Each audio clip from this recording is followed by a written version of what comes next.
राधा जीवन प्रभु जी कहते हैं कि ये उड़िया अक्षर सब जगन्नाथ जी जैसा लगता है।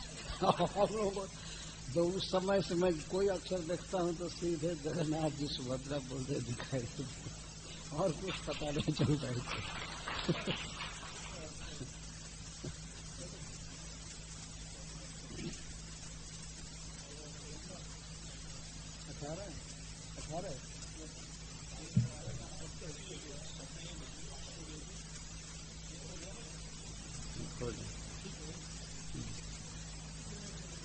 नमो विष्णुपादाय कृष्णप्रेष्ठाय भूतले श्रीमते भक्तिवेदांत स्वामीति नामिने नमस्ते सारस्वतदेवे गौरवाणी प्रसारिणे निर्विशेष शून्यवादी पाश्चात्यदेशतारिणे जय श्री कृष्ण चैतन्य प्रभु नित्यानंद श्री अद्वैत गदाधर शिवासादि गौर भक्तवृंद।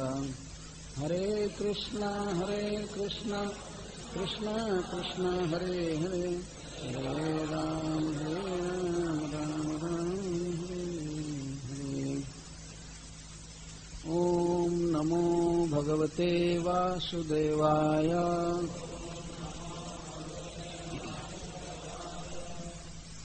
ओम नमो भगवते वासुदेवाय।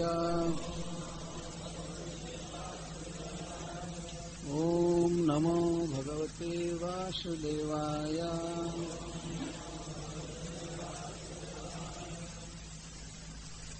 प्रयतः कीर्तयेत् प्रातः समवाये द्विजन्मनाम् सायं च पुण्यश्लोकस्य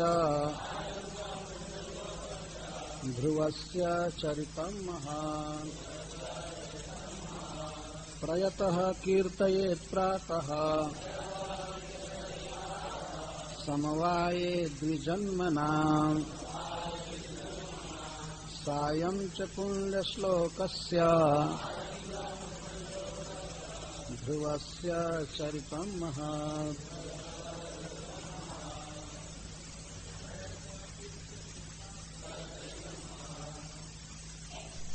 प्रयतः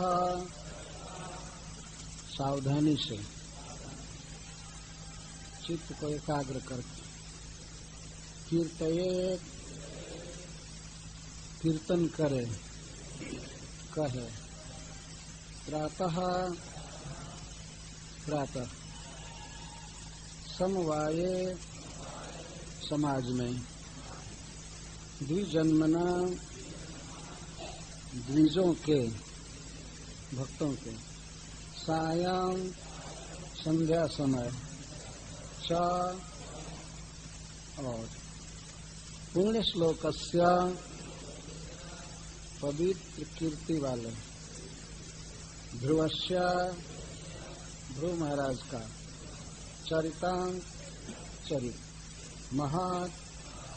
महान अद्भुत। अनुवाद। मैत्रेय मुनि ने कहा, मनुष्य को चाहिए कि प्रातः तथा सायंकाल अत्यंत ध्यानपूर्वक ब्राह्मणों की संगति में ध्रुव महाराज के चरित्र तथा कार्यकलापों का कीर्तन करे। तात्पर्य। कहा जाता है कि केवल भक्तों की संगति में ही श्री भगवान या उनके भक्तों के चरित्र तथा कार्यकलापों की महत्ता समझी जा सकती है। इस श्लोक में विशेष यह बात कही गई है कि ध्रुव महाराज के चरित्र की विवेचना द्विजों अर्थात योग्य ब्राह्मणों, क्षत्रियों तथा वैश्यों के समाज में की जाए। मनुष्य को चाहिए कि वह उन ब्राह्मणों का समाज खोजे जो वैष्णव पद को प्राप्त होते हैं।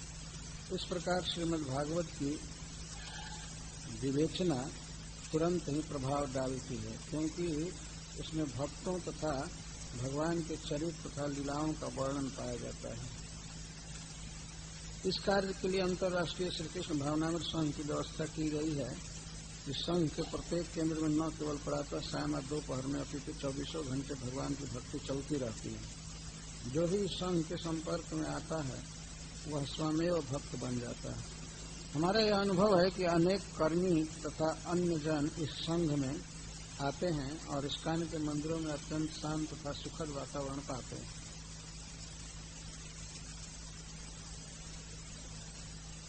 इस श्लोक में द्विजन्मनाम शब्द का अर्थ है 2 बार जन्म लेने वालों का। कोई भी व्यक्ति अंतर्राष्ट्रीय श्री कृष्ण भावनामृत संघ में सम्मिलित हो सकता है और द्विज होने के लिए दीक्षित हो सकता है। पहला जन्म तो माता पिता देते हैं, किंतु दूसरा जन्म आध्यात्मिक पिता तथा वैदिक ज्ञान से संभव होता है। जब तक मनुष्य द्विजन्मा नहीं होता, वह भगवान तथा उनके भक्तों की दिव्य विशेषता को नहीं समझ सकता। इसलिए शूद्रों के लिए वेद पाठ वर्जित। मात्र शैक्षिक योग्यता से शूद्र दिव्य ज्ञान को नहीं समझ सकता। इस समय सारे विश्व में जो शिक्षा पद्धति है, उससे केवल शूद्र उत्पन्न हो रहे हैं।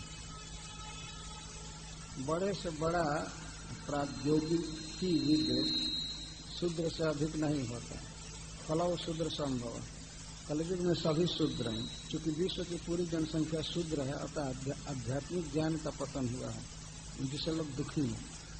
श्री कृष्ण भावनामृत आंदोलन का सूत्रपात योग्य ब्राह्मण उत्पन्न करने के उद्देश्य से किया गया है, जो सारे विश्व में आध्यात्मिक ज्ञान का प्रसार कर सकें, जिससे लोग सुखी रह सकें।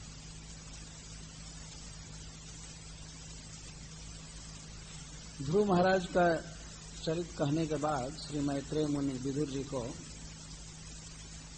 सुना रहे हैं। ध्रुव महाराज के चरित्र का वर्णन करना चाहिए, श्रवण करना चाहिए। बहुत प्रशंसा की है।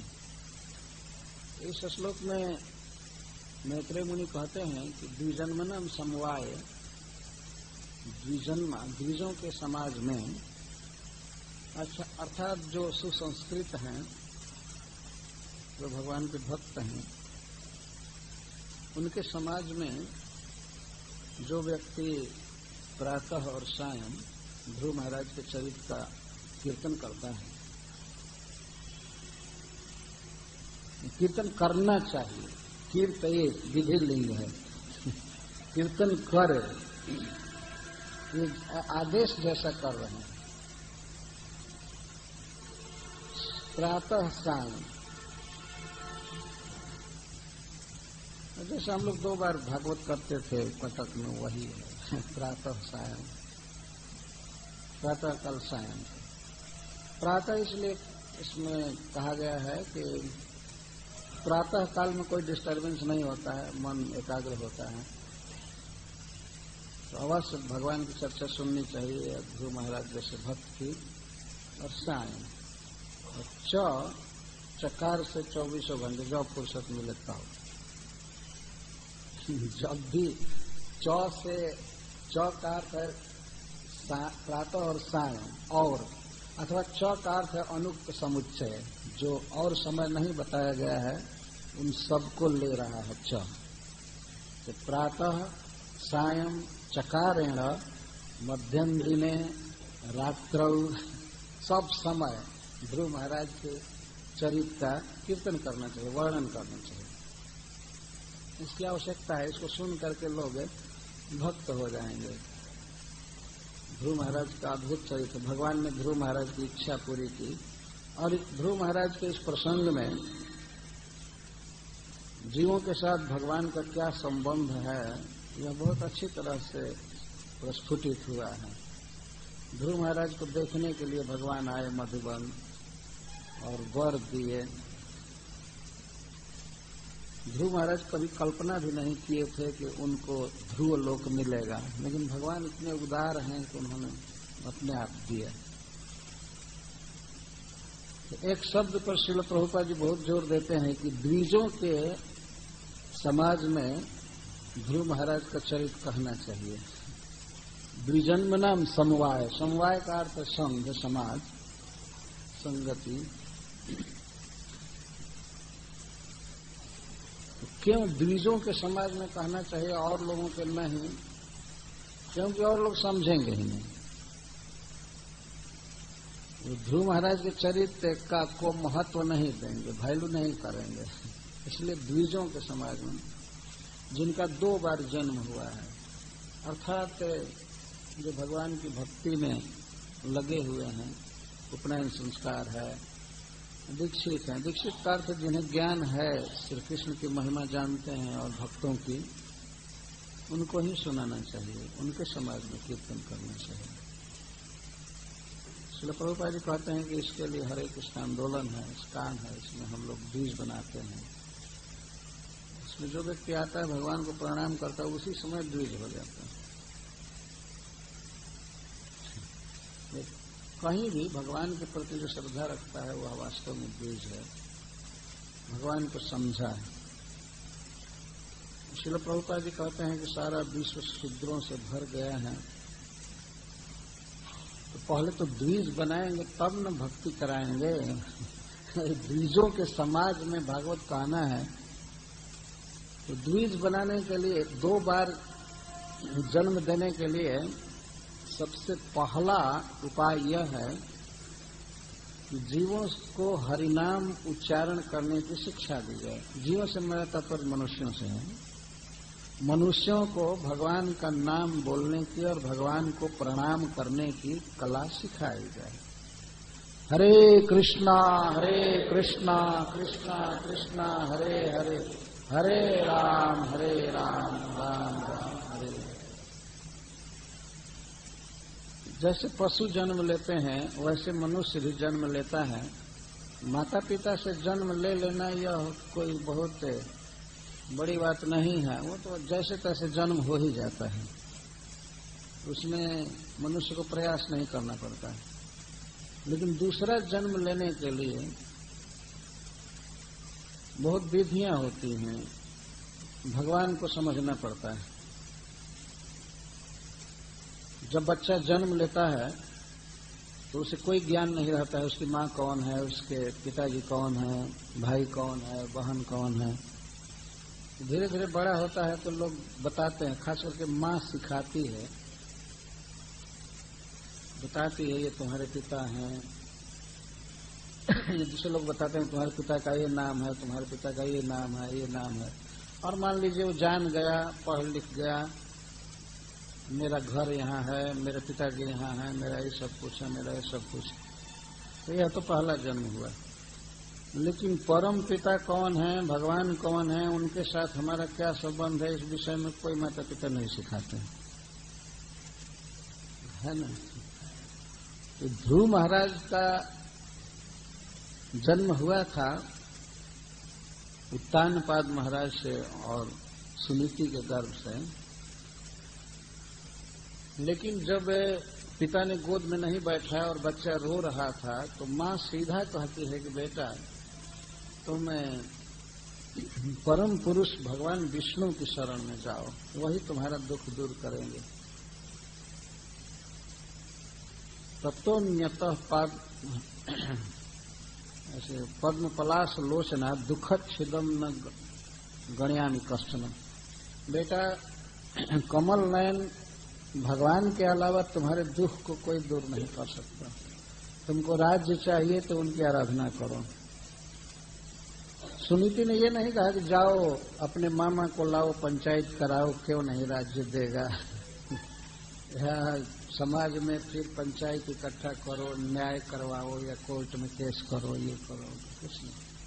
सीधे विष्णु की शरण लो। यही है द्विज का लक्षण, जो भगवान को समझे और कुछ नियमों का पालन करें। हम लोगों के लिए सबसे आवश्यक ज्ञान यही है कि इस विश्व के रचयिता और विश्व के पालक श्री भगवान को, जगन्नाथ जी को हम समझें। भगवान चैतन्य महाप्रभु कहते हैं, माया मुग्ध जीवे नहीं स्वतः कृष्ण ज्ञान, जीवे कृपाय कृष्ण कैल वेद पुराण। और शास्त्र गुरु आत्मरूपे अपना रे जनान, कृष्ण मोर प्रभु त्राता जीवर है ज्ञान। जीवों को अपने आप ज्ञान नहीं है कि कौन इस जगत की उत्पत्ति किए हैं, कौन पालन कर रहे हैं। इसीलिए श्री कृष्ण ने शास्त्र बनाए हैं, शास्त्र दिए, और शास्त्र पढ़ करके, श्रीमद् भागवत आदि पढ़ करके, सुन करके हम जीव को ज्ञान होता है। कृष्ण हमारे प्रभु हैं, कृष्ण हमारे त्राता हैं, कृष्ण हमारे बंधु हैं, सब कुछ हमारे स्वामी हैं, तो जीव को इसका ज्ञान होता है। तो खास करके शास्त्र, गुरु और अंतर्यामी परमात्मा द्वारा यह ज्ञान दिया जाता है। परंतु परमात्मा तब तक ज्ञान नहीं देते हैं जब तक व्यक्ति शास्त्र नहीं सुनता है या भगवान के भक्तों को समर्पण नहीं करता है। तब तक भगवान भी भीतर रहते हुए बेकार रहते हैं, ज्ञान नहीं देते। और खाने पीने के लिए, घूमने के लिए ज्ञान देते रहते हैं, लेकिन भक्ति का ज्ञान भगवान नहीं देते।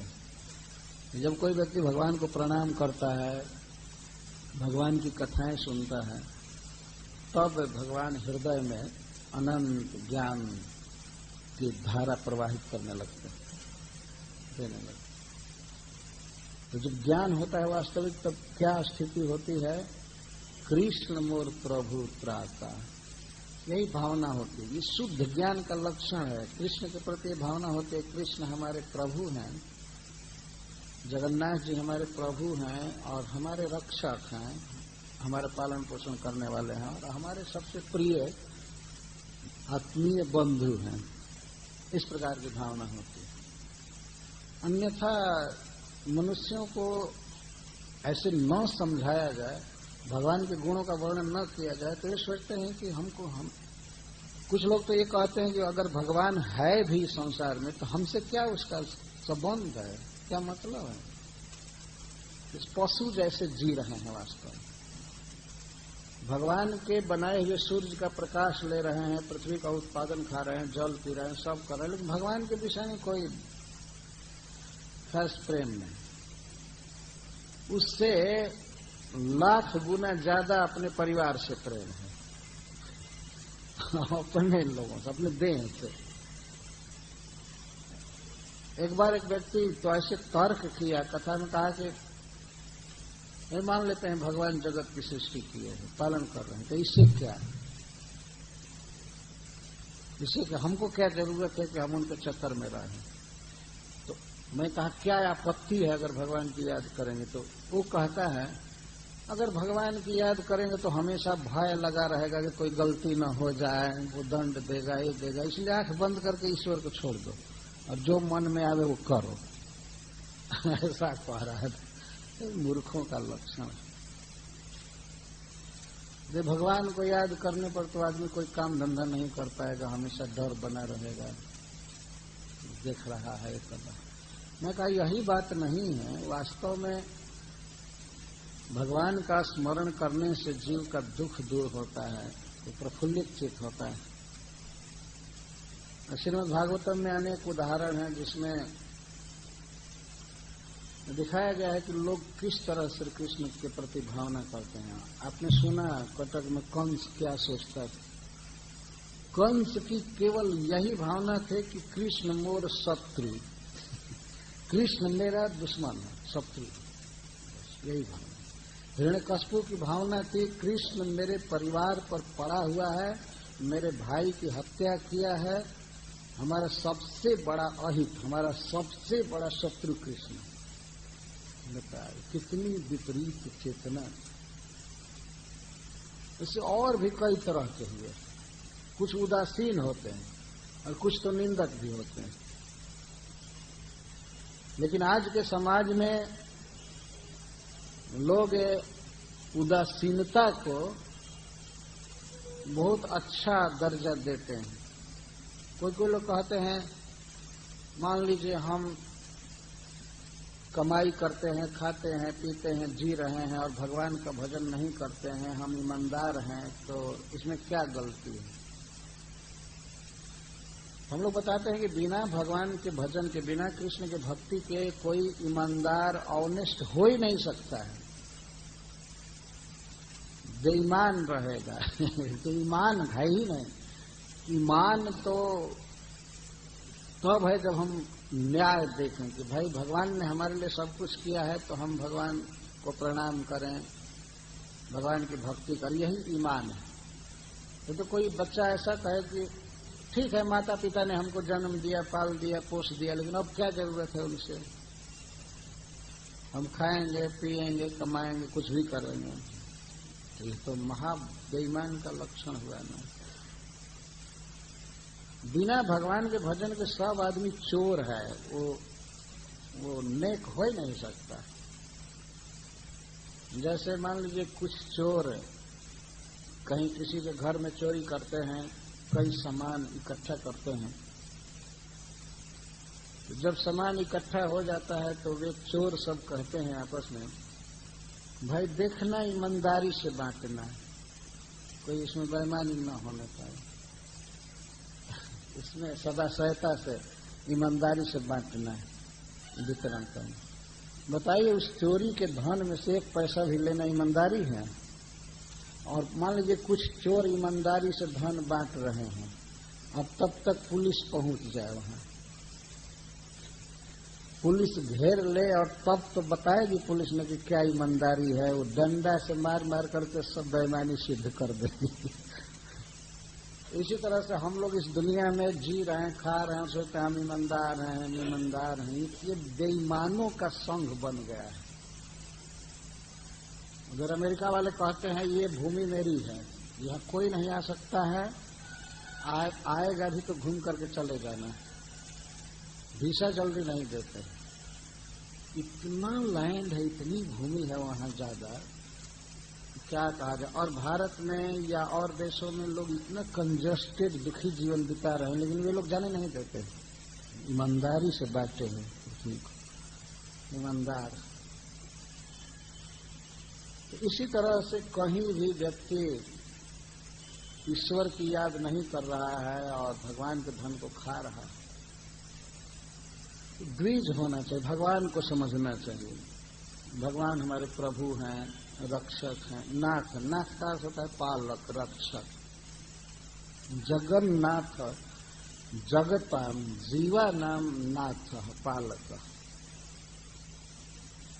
एक बार एक व्यक्ति ने पूछा कि जगन्नाथ नाम क्यों कृष्ण को दिया जाता है? इतना अच्छा अच्छा नाम कृष्ण है, गोविंद है, ये नाम न देकर के जगन्नाथ क्यों दिया जाता है?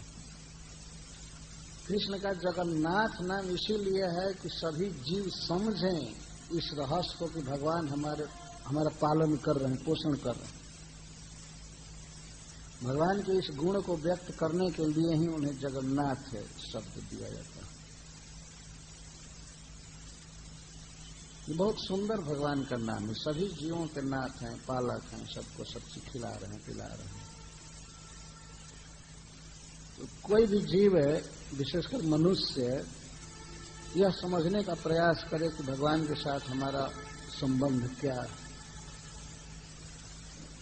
कुछ लोग भगवान को निराकार समझते हैं, कुछ लोग समझते हैं हाँ एक शक्ति है, और कुछ लोग कहते हैं ठीक है भगवान का काम है जगत का पालन करना, खिलाना पिलाना। कौन ज्यादा एहसान दिखा रहे हैं भगवान? उनका तो धर्म है, जब माता पिता हैं तो बच्चे को जन्म देना, कपड़ा देना, खिलाना उनका काम है। कौन नया काम कर रहे हैं? भगवान जन्म दिए है तो खिलाएंगे, देंगे, लेंगे। और ये पूछा है ठीक है भगवान का धर्म है, भगवान का कर्तव्य है कि जगत को जन्म दिए हैं तो खिलाएंगे, पालन करेंगे। और जीवों का क्या कर्तव्य है? जीवों का कर्तव्य है कि जगन्नाथ जी को भूल करके केवल शराब पिए, क्रिकेट खेले, यही जीव का काम है। जरा बताइए। ठीक है जगन्नाथ जी तो अपना धर्म निभा रहे हैं, भाई जगत के ईश्वर है तो क्या करेंगे, उनको खिलाना पिलाना पड़ेगा ही। कोई उनको निराकार कहे, चाहे उनकी कोई निंदा करे, फिर भी सबको पोसना उनको पड़ेगा ही। वो तो पोस ही रहे हैं। अब जो भगवान को निराकार कहते हैं उनके लिए ऐसा भगवान जगन्नाथ जी नहीं कहते हैं कि मेरा हवा मत लो, मेरी पृथ्वी पर मत रहो, सबको पाल रहे हैं, पोसते हैं। जो कुछ भी कहे, वास्तव में भगवान को सिखाने की जरूरत नहीं है कि आप अपने धर्म का पालन कीजिए, अपने कर्तव्य का। वो सदा तत्पर है, सदा निरस्त कुहकम, माया के प्रभाव से परे हैं भगवान। जो उन्हें करना है कर रहे हैं। हमें क्या करना है इसके लिए शास्त्र बनाया गया है। हमें करना है, बार बार शास्त्र सिखाता है। और खास करके कलयुग में जिनका जन्म हुआ है उनको शास्त्र कहता है, साधु कहते हैं कि बस 24 घंटे भगवान का नाम बोलते रहो। हरे कृष्णा कृष्णा कृष्णा हरे हरे, हरे राम राम राम हरे हरे। जगन्नाथ जी स्वयं गौर सुंदर बनकर आए और बताए कि अगर चित्त को शुद्ध करना है तो महामंत्र का उच्चारण करना चाहिए, भगवान को प्रणाम करना चाहिए। इससे अंतःकरण धीरे धीरे शुद्ध हो जाता है, तब हम भगवान को समझने में सक्षम हो जाते हैं। अन्यथा भगवान को समझना बड़ा कठिन है। इसीलिए जब दीक्षा दी जाती है तो उस समय शिष्य यह दृढ़ संकल्प करता है कि आज से मैं जगन्नाथ जी का हो गया, कृष्ण का हो गया, और उसका जीवन चेंज हो जाता है। तो उस समय उसको द्विज कहा जाता है। तथा दीक्षा विधान है ना, द्विजत्वम जायते लेना।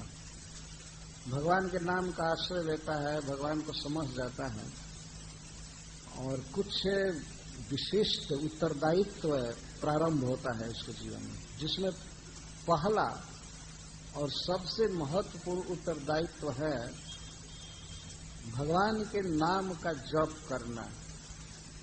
एक निश्चित संख्या, कम से कम निश्चित संख्या। तो श्रील प्रभुपाद जी जब दीक्षा देते थे तो कहते थे चांट एटलीस्ट 16 राउंड्स, 16 माला जप करो कम से। और वास्तव में दीक्षा में यही दिया जाता है, भगवान का नाम दिया जाता है, भगवान से संबंध बता करके। तो प्रतिदिन कथाएं चलती है मंदिरों में और भक्तों के सत्संग चलते हैं, उसके द्वारा हमें पता चलता है कि भगवान कृष्ण हमारे हैं। तब हम उनसे जुड़ना चाहते हैं। तो जोड़ने के लिए भगवान से हमारा जो संबंध है उसको सोशलाइज करने के लिए, समाजीकरण करने के लिए वैष्णव और गुरु की जरूरत होती है। वैष्णव जन भगवान के गुणों का वर्णन करते हैं और सुविधा देते हैं, मंदिर बनाते हैं, मंदिर बना करके भगवान के श्री विग्रह को स्थापित करते हैं, पूजा पद्धति द्वारा सिखाते हैं, देखो ये तुम्हारे प्रभु हैं, तुम्हारे ईश्वर हैं, एक अवसर देते हैं। तो इस तरह से समस्त वैष्णव वृंद गुरु हैं। वो हमारा सहायता करते हैं कृष्ण को समझने में।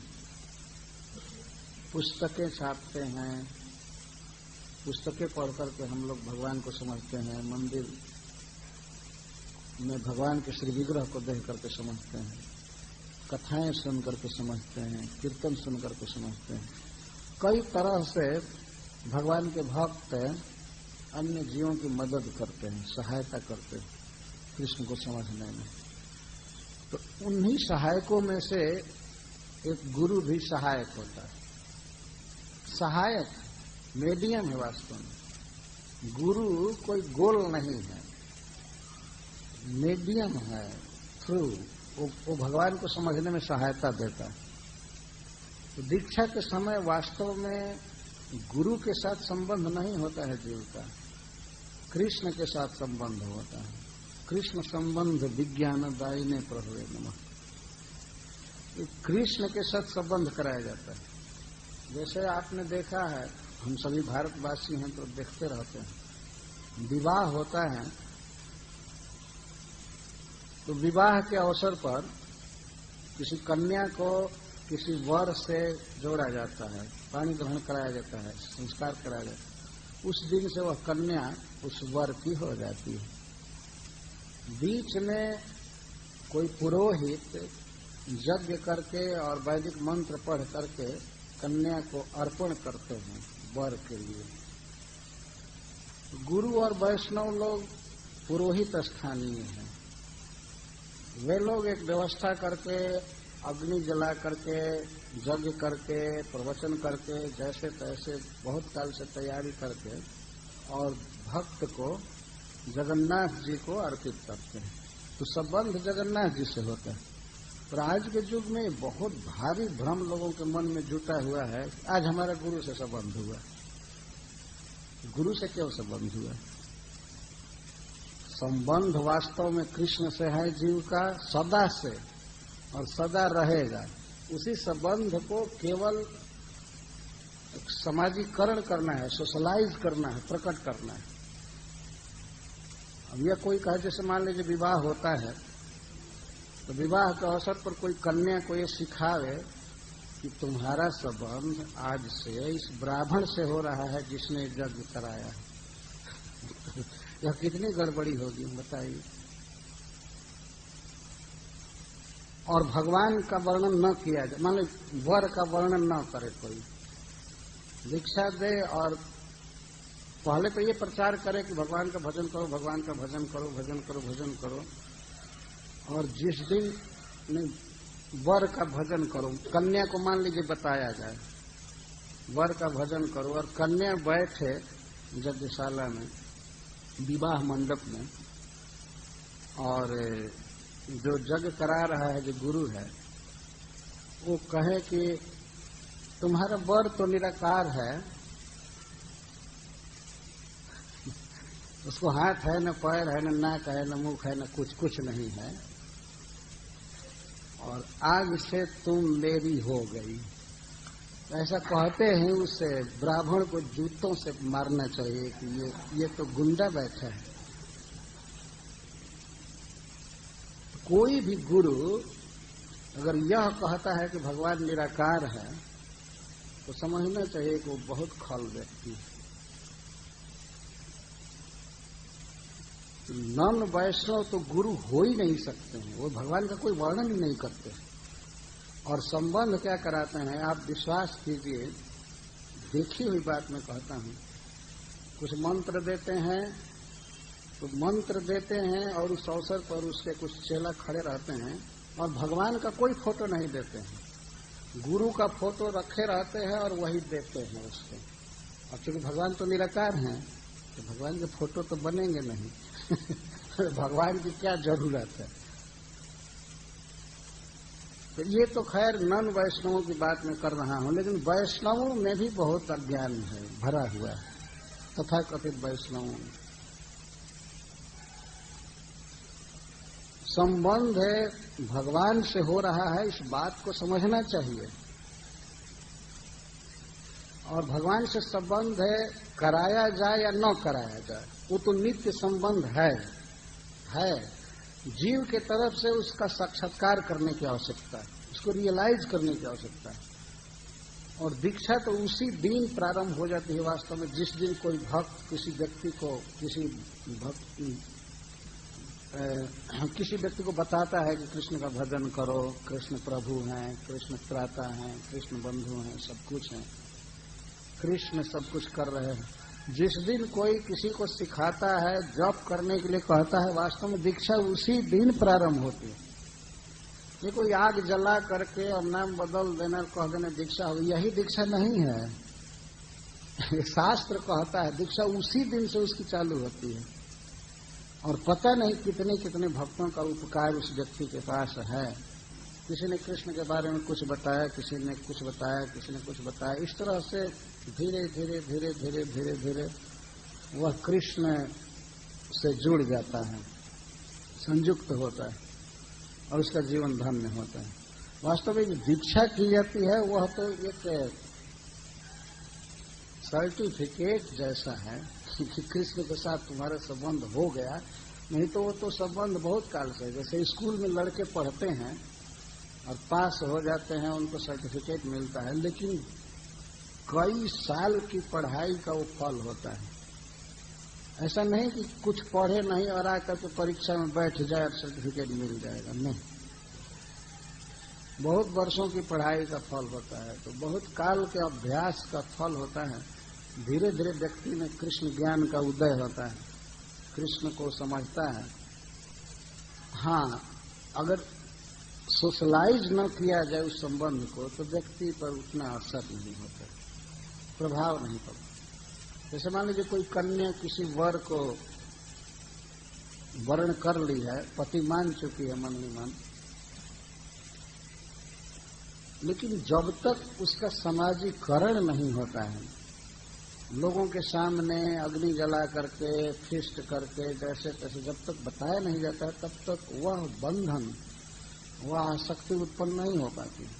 उसी प्रकार से कृष्ण के साथ हम लोगों का संबंध है, लेकिन उस संबंध को एक दीक्षा उत्सव के द्वारा सोशलाइज किया जाता है तो उस भक्त पर असर होता है। अब मैं कृष्ण का हो गया, अब मैं भगवान का हो गया।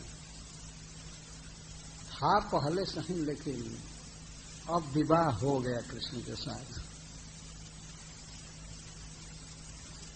या नहीं समझना चाहिए कि गुरु के साथ विवाह हो गया। जीव कृष्ण का है।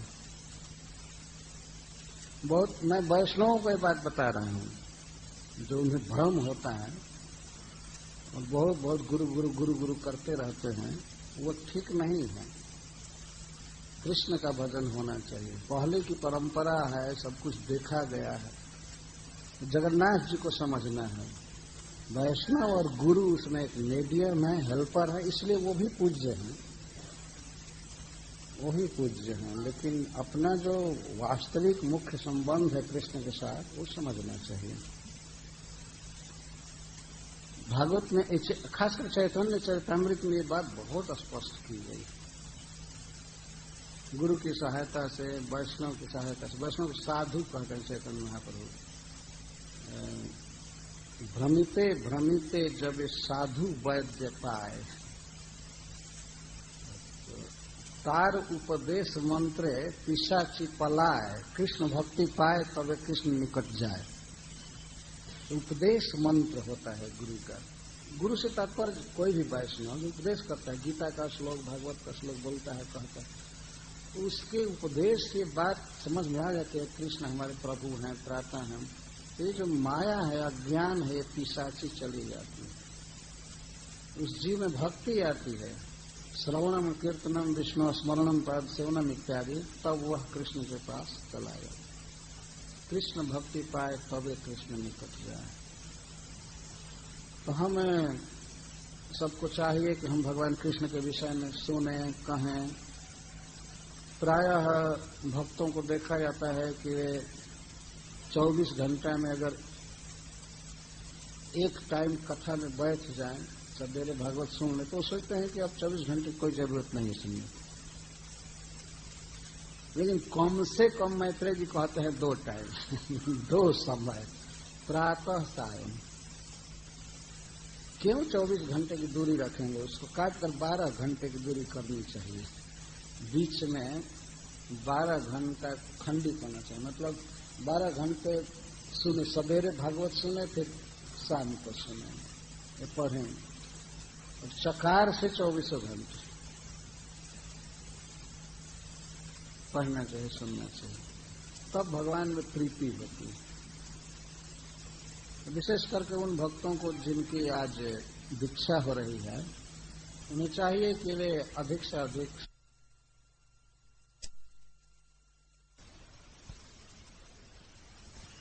बहाना न करें कार्य का, व्यस्तता का। समय बीत रहा है बहुत तेजी से। जितना जल्दी से जल्दी भागवत को ग्रहण करना है, पढ़ना है, भक्तों की संगति में भक्ता है, जिससे शिष्य भक्ति में बढ़े, उसका हित हो। लेकिन कभी कभी शिष्य गुरु के इस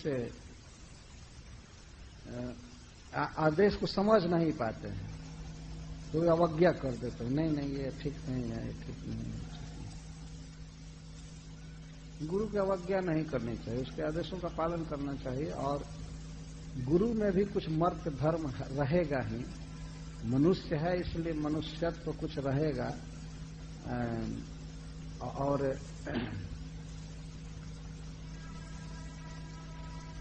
टू योर इज मैन कहा जाता है ना, तो गुरु मनुष्य है, इस कारण से कुछ मनुष्य के धर्म उसमें होंगे। लेकिन वास्तव में यदि वह कृष्ण में आसक्त व्यक्ति है, शास्त्रों का ज्ञाता है, भगवान का भक्त है, तो उसके कमी के चलते उसमें अवज्ञा, उसमें मर्त्य बुद्धि इत्यादि नहीं करनी चाहिए। और चौथा अपराध है श्रुति शास्त्र निंदनम। श्रुति शास्त्र निंदनम, ये वेद शास्त्र पुराण रामायण वगैरह यह कहना कि मनुष्यों ने रचा है, ब्राह्मणों ने रचा है अपना स्वार्थ पूरा करने के लिए, या ऐसा किया है वैसा किया है, कहाँ भगवान है, कहाँ स्वर्ग है, कहाँ नरक है, ये सब झूठा झमेला है। इस शास्त्र की इस तरह से कुछ लोग निंदा करते हैं। तो खास करके जो भगवान के नाम का जप करते हैं, भगवान की भक्ति करते हैं, उनको तो इस अपराध से सख्त बचना चाहिए, क्योंकि शास्त्र सब भगवान के उद्गार हैं और भगवान के भक्तों के, ऋषियों के और लोक के हित के लिए लिखे गए, न कि किसी को तंग करने के लिए।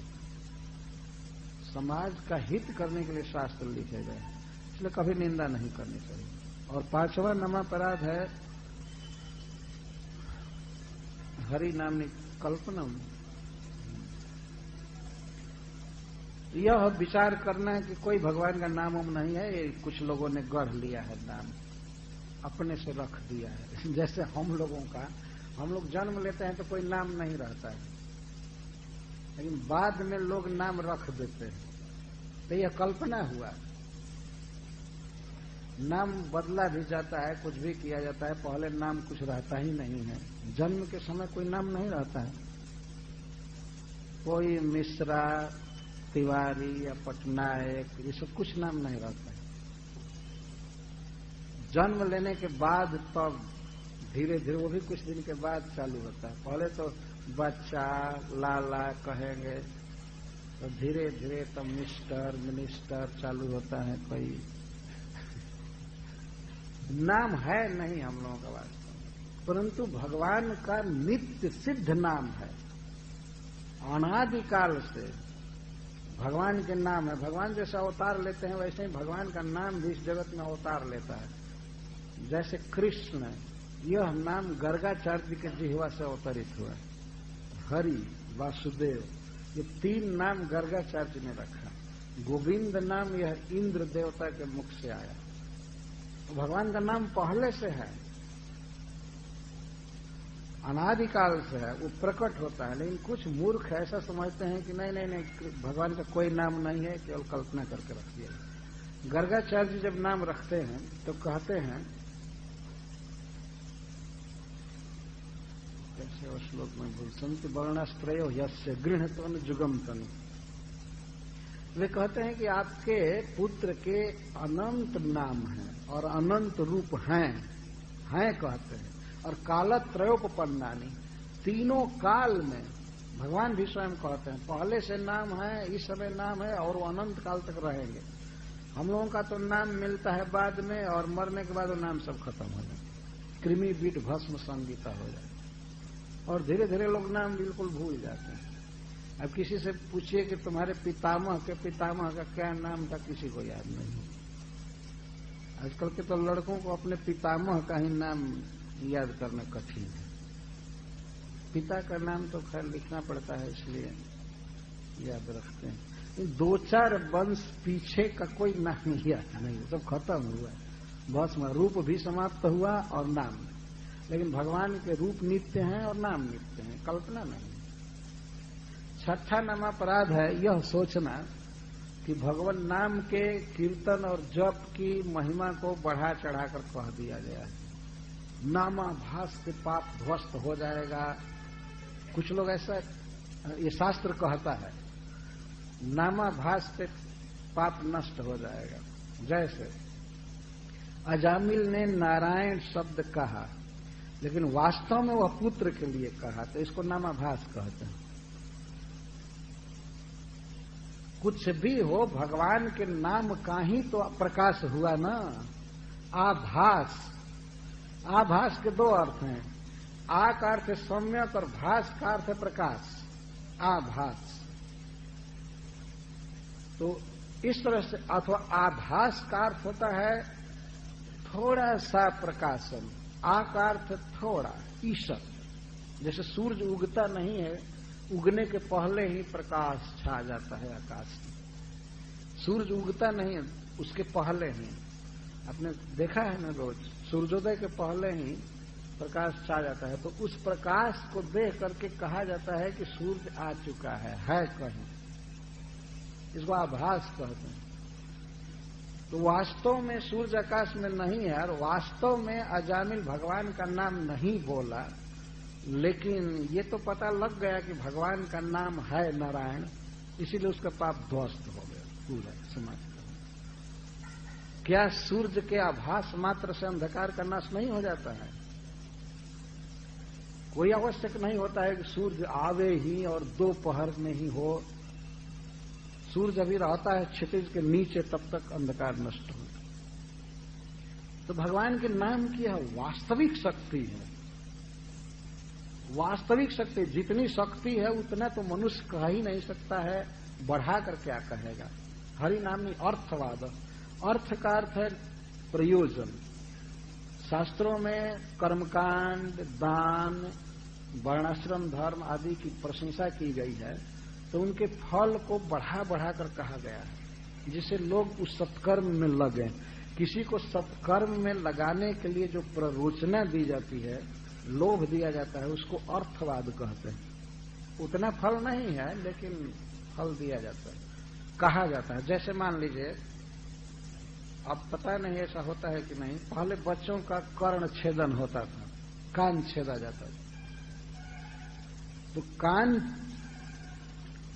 छेदा ले बच्चा, कान के उसके कान में छेद हो सके, इसके लिए कान छेदने वाला क्या करता था कि अपने पास मिठाई या गुड़ लेकर के जाता था बच्चों को, और गोद में बैठा करके गुड़ खिलाना चालू करता था। तो बच्चा गुड़ खाने में मस्त हो जाता था, तो उसी समय वो छेद देता।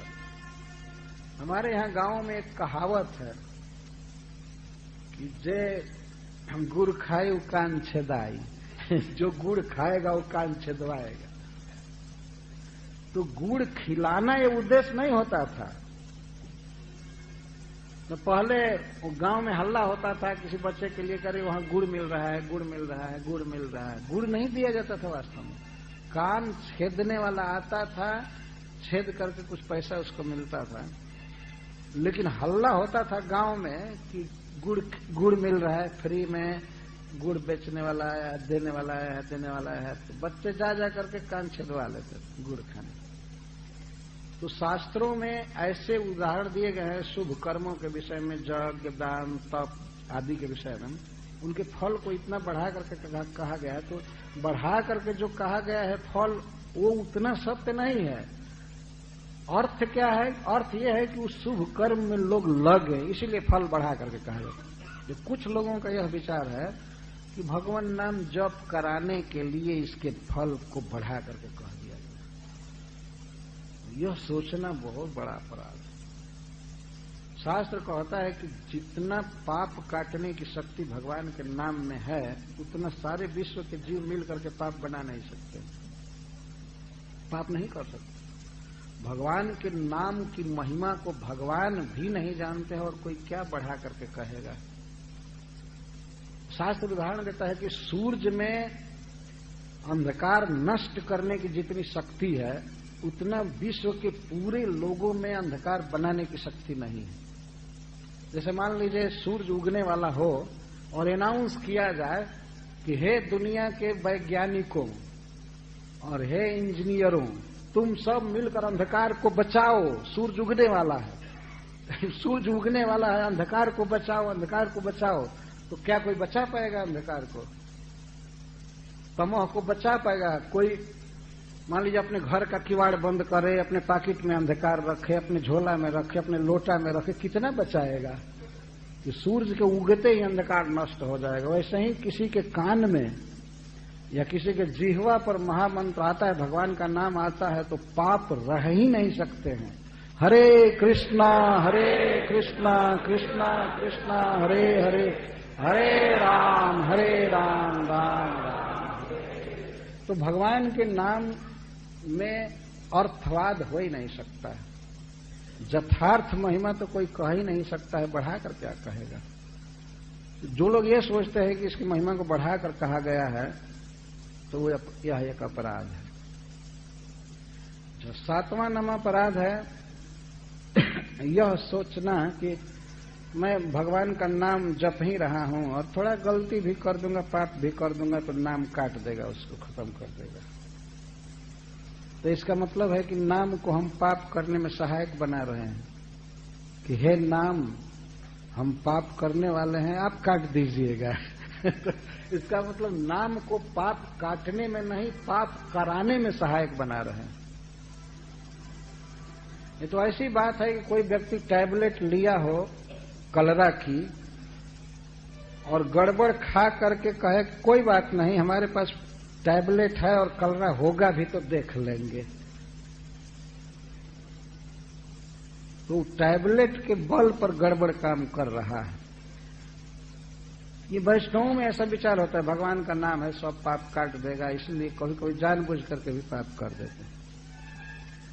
तो यह नाम का बहुत बड़ा अपमान है, उसे पाप करने में सहायक बनाते हैं।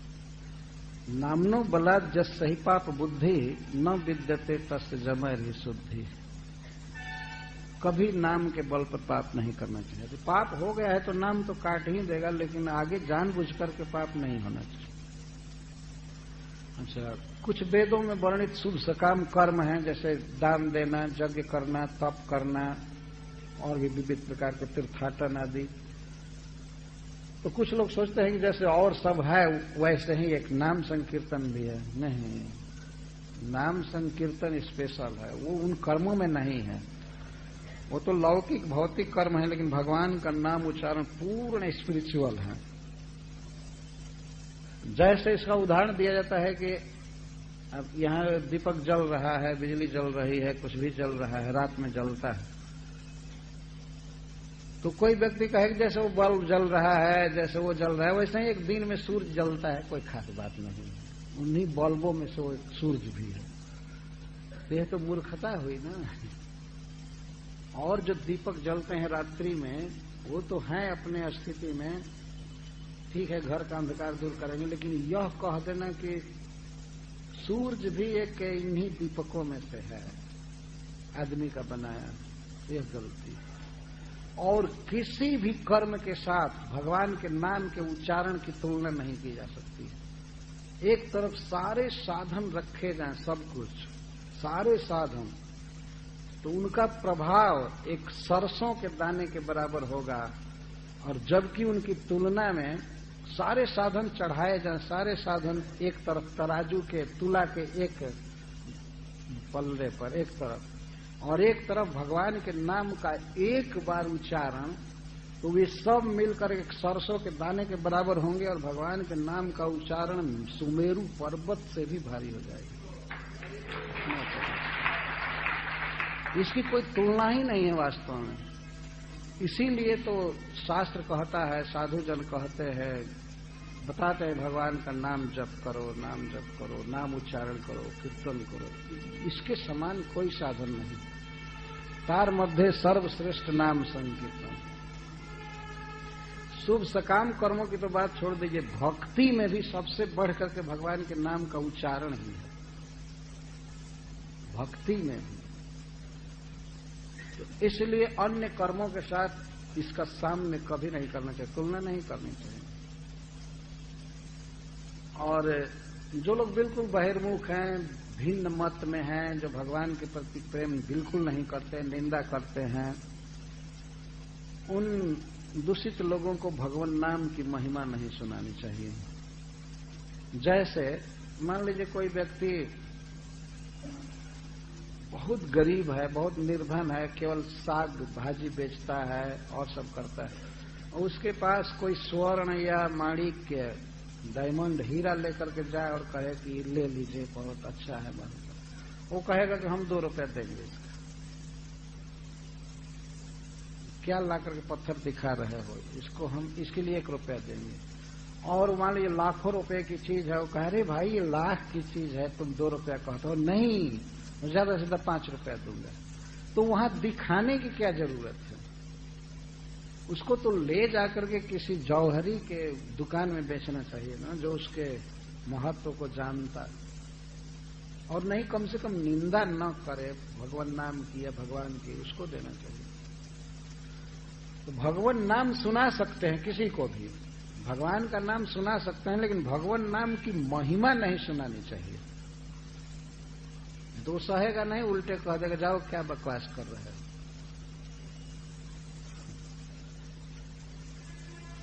तो कभी कभी तो बुलवाया जा सकता है, पापी से पापी व्यक्तियों से भगवान का नाम बुलवाना चाहिए, सुनाना चाहिए, ये अपराध नहीं है, लेकिन महिमा सुनाना अपराध। एक बार हम लोग दशहरा के अवसर पर झारखंड में प्रीचिंग करते हुए घूम रहे थे, तो एक व्यक्ति बकरा ले जा रहा था दशहरा के अवसर पर बेचने के लिए। कुछ लोग प्रसाद खाते हैं बकरा, भद्रकाली को भोग लगा तो और ले जा रहा था, और वो मुस्लिम था। तो हमने भक्तों से कहा कि इससे भगवान का नाम बुलवाइए। हम लोग जानते थे कि ये जल्दी नहीं बोलेगा, तो कहे बुलवाइए बेचारे से भगवान का नाम बुलवाइए। तो एक भक्त ने कहा कि आप बोलिए हरे कृष्ण। तो कहा कि मैं मुसलमान हूं। तो हम लोगों ने कहा कुछ, बच्चों ने कहा कि कुछ भी है फिर भी बोलिए। वो नहीं बोलूंगा।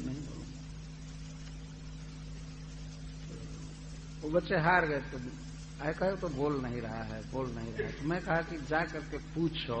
वो कह रहा है कि नहीं बोलूंगा। तो जा करके पूछो कि क्या नहीं बोलेगा। तो वो कहा कि हरे कृष्ण यही नहीं बोलूंगा। तो हम लोगों ने कहा कि आप तो बोल दिए। वो लड़के सब हंसने लगे, कहा कि आप तो बोल दिए। तो वो अपनी भूल महसूस करने लगा कि अरे मैं बोल दिया। वही जो कहते हैं हरे कृष्ण नहीं बोलूंगा। तो बोल दिया इस तरह। वैसे तो बेचारा सुन रहा था, सुनने मात्र से पवित्र हो गया। सुनने में और बोलने में कोई भेद नहीं है, ये ध्यान रखना चाहिए। परंतु इसका मतलब यह नहीं कि जप करते समय चुपचाप सुनता रहे, बोले ना। जप में बोलना जरूरी है, लेकिन कोई दूसरा वैष्णव गा रहा है तो उसे भी ध्यान से सुनना चाहिए। मैं अपने बॉम्बे मंदिर में एक बार देखा था, एक बार खूब जोर जोर से भक्त लोग जप कर रहे थे मंगलारती के बाद। एक भक्त चुपचाप बैठा था और देखा जा रहा था कि माला को खिसका रहा है। चुपचाप बैठा था। तो टेम्पल कमांडर घूम रहा था, घूमते हुए भ्रमण करते हुए देखा ये बिल्कुल नहीं बोल रहा है। तुम क्यों नहीं बोलते हो? तो वो कहता है तुम लोग बोलते हो उसको सुन रहा हूं। अब वो क्या करे टेम्पल कमांडर, तुम लोग जो बोल रहे हो उसको सुन रहा हूं, इसलिए नहीं बोल रहा हूं, मैं सुन करके जप कर रहा हूं। तो वही हम लोग वहीं थे और हमको तो बड़ा अच्छा लगा कि सही कहता है। लेकिन ठीक है, सुनना चाहिए, लेकिन जब करना है तो ऐसा नहीं कि दूसरे का सुन करके और खिसकाया करके चुपचाप रहा। अपना बोल करके मन का खिसकाना चाहिए। हरे कृष्णा कृष्णा कृष्णा हरे हरे, हरे राम राम राम। और 10वां नाम अपराध है बारंबार शास्त्रों से और वैष्णवों से भगवान के नाम के उच्चारण की महिमा सुनकर भी भगवान के नाम उच्चारण में अनुराग न होना, और जैसे पहले थे वैसे ही विषय शक्ति बनाए रखना, यह अपराध है। और यह भी अपराध है कि भगवान का नाम जपते समय जानबूझ करके ध्यान न देना, अटेंशन पूरा न देना, भगवान में चित्त को एकाग्र न करना। तो कोई व्यक्ति बहुत काल से जप कर रहा है, मान लीजिए किसी को 15 वर्ष हो गया जप करते हुए, 20 वर्ष हो गया, 30 वर्ष भी हो गया, और देखा जा रहा है कि जहां जैसी चेतना पहले थी ज्यों की त्यों वैसे ही बनी है। तो इसको कहते हैं विषय शक्ति बनाए रखना। बल्कि कुछ लोगों का तो ये भी देखा जाता है कि जप करते हैं और पहले से ज्यादा विषय शक्ति बढ़ गई। ये क्या, इसका मतलब कि कोई न कोई इन 9 अपराध में से कोई न कोई अपराध हो रहा है, इस कारण से होता है। तो ये क्या है? कोई जाए मक्का मदीना और हाजी बन करके आए, हज करके आए, तो हमारे यहाँ कहते हैं मक्का गए मदीना गए बन के आए हाजी, पहली आदत नहीं गई फिर पाजी के पाजी। हाजी और पाजी दो होते हैं, पाजी माने शैतान बिल्कुल।